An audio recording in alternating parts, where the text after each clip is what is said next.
வணக்கம். மீண்டும் மண்டே மார்னிங்ல சந்திக்கிறோம் உங்களை. ஓகே, மண்டே மார்னிங் உங்களுக்கு வந்து ஒரு ரிமைண்டர். இன்னைக்கு வந்து அங்கங்கே பலத்த மழை பெய்து கொண்டிருக்கிறது. அதனால பார்த்து பத்திரமாக காடி ஓட்டுங்க. ஓகே, மேன்யூ செல்சி கேம் வந்து பாத்தீங்கன்னா மேன்யூ மீண்டும் தன்னுடைய பலத்தை வந்து நிரூபிச்சிருக்காங்க. ஆனா ஒரு சின்ன விஷயம் என்னன்னா, யானைக்கு அடி சொருக்குன்னு சொல்லுவாங்க. ஆனா ரூனிக்கும் வழுக்கும் அப்படின்றத இந்த கேம்ல தான் நம்ம பார்த்திருக்கோம். சிங்கம் ஸ்லிப் ஆயிடுச்சு. ஆமா, சிங்கம் வந்து ஸ்லிப் ஆச்சு. எப்படின்னா பந்து பாருங்க இப்படி இங்க இருக்கு.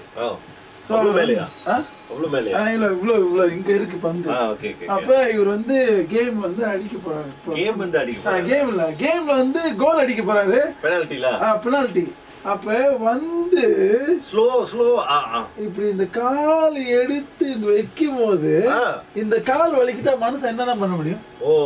அப்ப இந்த கால் வலிக்கிட்ட பிறகு இப்படி அடிச்சாரு பாருங்க, போச்சு. இல்லன்னா 4 அடிச்சு ஒரு இன்னொரு பெரிய சாதனை படிச்சிருக்கலாம். ஏன்னா முந்தி வந்து 5 அடிச்சிருக்காங்க, 4 அடிச்சிருக்காங்க, அப்புறம் 6 அடிச்சிருக்காங்க. இந்த மாதிரி வெறும் 3 தான். பாவம் செல்சி தப்பிச்சு போட்டணும், விட்டாச்சு. ஆனா செல்சி ட்ரை பண்ண கேம்ஸ்லாம் ஆங்கிள்ஸ் வந்து சரியாவே போல. இருந்தாலும் ரொம்ப நாளுக்கு பிறகு நம்ம தோரஸ் வந்து மீண்டும் வந்திருக்கிறார், கோலும் அடிச்சிருக்காரு. இன்னொரு வாய்ப்பு அவருக்கு இருந்துச்சு, ஆனா கோல் ஆக்க முடியல. ஆமா, இட்ஸ் ஓகேல. ஆனா இந்த முறை எப்படியும் சாம்பியன் வந்து வரப்போறது வந்து லிவர்பூல், மேன்யூ தான். சோ அது வந்து நல்லா குறிச்சு வச்சுங்க.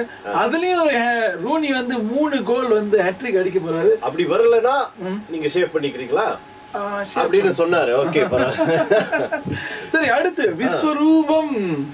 இப்படி என்ன இது? விஸ்வரூபம் நம்முடைய கமல்ஹாசனோட புது படம். இந்த படத்துல வந்து எனக்கு எல்லாமே பிடிச்சிருக்கு, ஒண்ணுதான் பிடிக்கல. என்னன்னா படம் லேட்டா இருக்கும். ஏன்னா இப்ப ஹாலிவுட் ஸ்டாண்டர்டுக்கு இந்த படத்தை வந்து எடுக்க போறாங்க.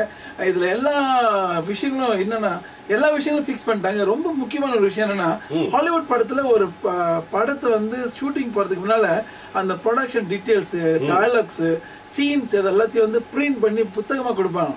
அந்த விஷயத்தை வந்து கமல்ஹாசன் பிரிண்ட் பண்ணி புத்தகமா கொடுத்துருக்காரு எல்லா முக்கியமான டெக்னீஷியன்ஸ்லயும்.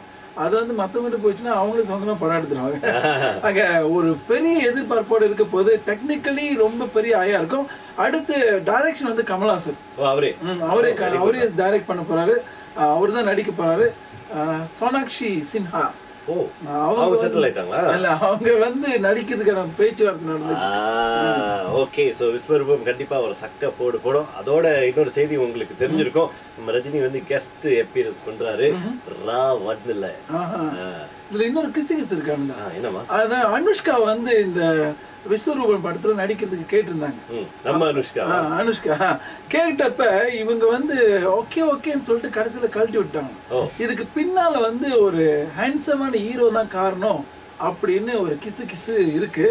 அந்த ஹீரோ யாரு அப்படி தேடி பார்த்தா நாகார்ஜுனா அப்படின்னு சொல்லியிருக்காங்க. பாப்போம், ஏன்டா அப்படி பண்றீங்க அப்படின்னு கமல்ஹாசன் படம் வாங்கினா. சரி,